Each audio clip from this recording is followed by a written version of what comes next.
I grew up along Itachuma, the big river in northeastern California.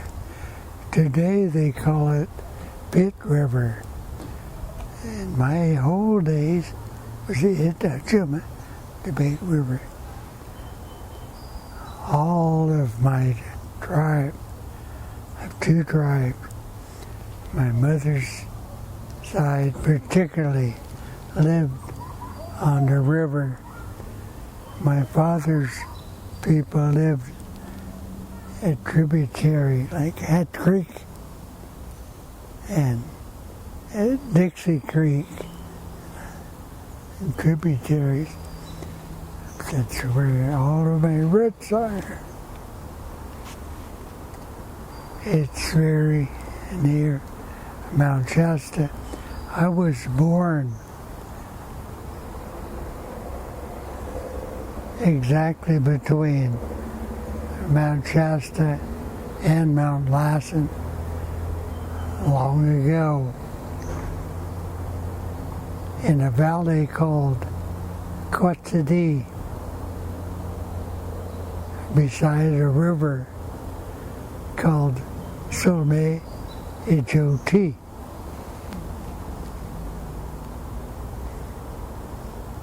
I have brothers and sisters and relations scattered all over the landscape. It's not difficult to survive with the land if you have any idea what the land is about. Now there are roots growing right there that you could eat, but you don't know it. Nobody knows it. So at home there are many things to eat that grow just under the ground. There are tulies that grow in the river, and if you pull straight up on them, they'll pop loose. In the first part where it's connected, you can eat that like a salad. Pine nuts grow on every pine tree. Climb up the tree, get some nuts. Survival is never difficult at home. But they're fishing the river and their mussels, and clams, and salamanders, snakes. You can eat them all if you're hungry. Everybody at home knew where to eat, what to dig for, what the plant looked like. And they had to build a fire, boil food. They had to build a fire and roast a rabbit or a deer or something. Survival was just a natural thing at home. Kids in the city, it's really different.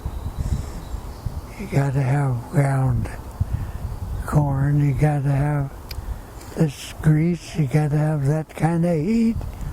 You gotta have these things. They're really difficult. Out in the wild, it's easy. I captured some of this information in a book called Red Feather. It's about myself and my brothers. When my mother was killed in a car wreck long ago, we became wards of the state of California. So we were placed with foster parents. Most of them are white Anglo-Saxon Protestant, and none of them we enjoyed.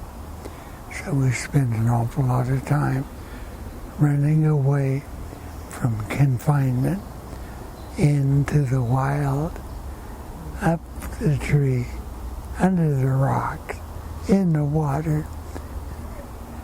I spent a whole summer on the run like that, exercising our tribal right.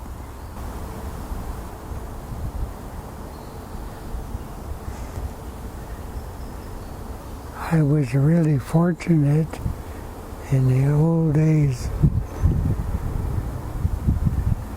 There were so many people who knew so much, and they were so ready to share that if we went to the dinner to their house, we'd wind up knowing a dozen stories before we left. Now, the very first story, I'm not sure when that started, because it starts when you're this big. It doesn't start when you're 50 and needing a lot of intense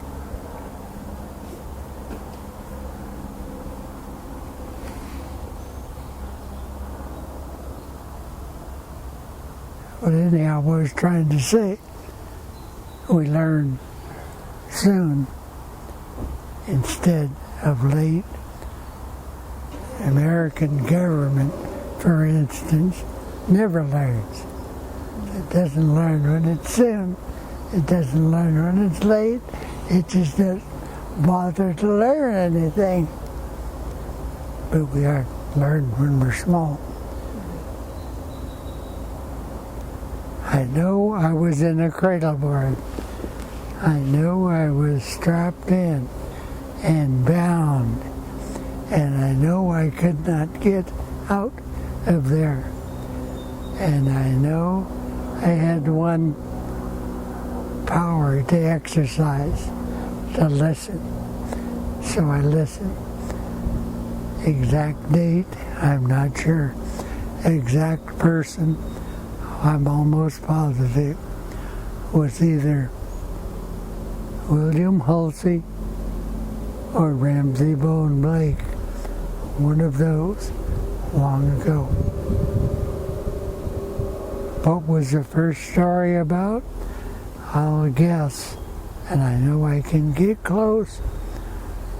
It's about the creation of the universe, the creation of this earth, the creation of Mount Shasta,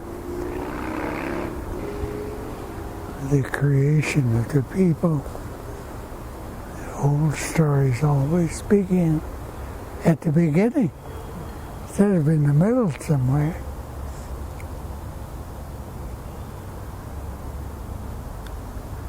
Some stories are designed just to be beautiful. Some stories are designed just to teach. Some stories are designed to keep people on a good path, going in a good direction with a good velocity. Some stories are for children. Some stories are for adults. All I know is I started learning when I was very little. I'm not sure when I started telling stories, but it's just not long ago that anybody paid attention to old native stories. Just a story doesn't mean anything, doesn't have any value. You know, the attitude of general society, that's changing. That is changing. People are saying, oh, there's morality. There's the truth. There's understanding. That's where you go to get understanding. That's how you spell it. So it's changing. It's changing mostly with children. Quickly with children. We were just at Woodside High School. Kids running every direction. So excited to learn. They wanted to hear about hummingbirds. They wanted to hear two moons. They want to hear these things. And sit here for an hour till you tell them. Then they run away and come back for another hour until you tell them something else they want to hear. If you have it, they want it. It's different now.